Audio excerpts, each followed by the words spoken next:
एइठी रांधिबू एइठी रहिबू आम घर डीह आमठू छड़ाई नेले एबे आमे जीवु कुआड़े बाध्य होई तहसील और ब्लॉक ऑफिसर रे रोसई करूछु। सुवर्णपुर जिला निका ब्लॉक अंचलरू एभली घटना सामना को आसीछि।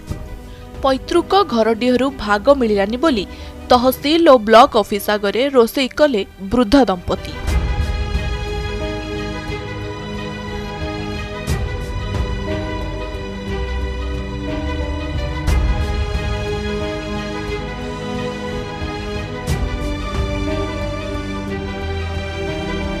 फूलमुठी गाँवर अक्षय मिश्र और तांको स्त्री स्नेहलता मिश्र पैतृक घर डीहरे गोटे कच्चा माटी नड़ा छपर करी पूर्वरु रहुथिले।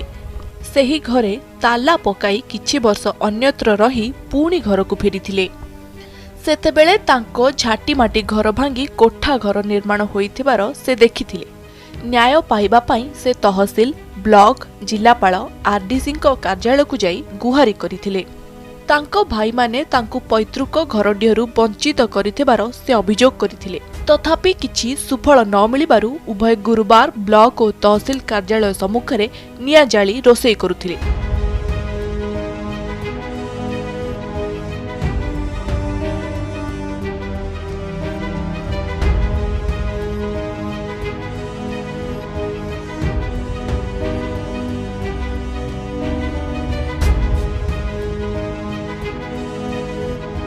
एहापरे तहसीलदार मुक्तेश्वर पाणिग्राही बीडीओ व्यासदेव बेहेरा थाना आईआईसी पवित्र साहू प्रमुख फूलमुठी ग्राम को जाई अक्षय भाई मानकु डाकी आपस समाधान करबाकू चेष्टा करथिले। मिश्र परिवार अक्षय भाग घर डीहरे अछि बोली स्वीकार करबा सह समस्त भाई बसी भाग बंटा सरिले जागा छाड़िबे बोली कहिथिले।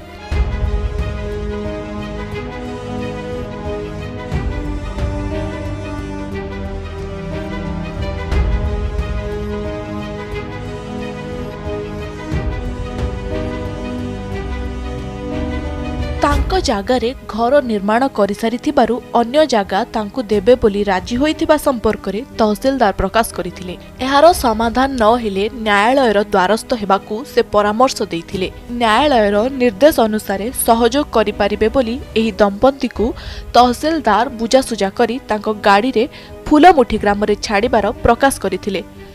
सुवर्णपुर जिला बिनिकारू अक्षय पुजारी रिपोर्ट संबाद डिजिटाल।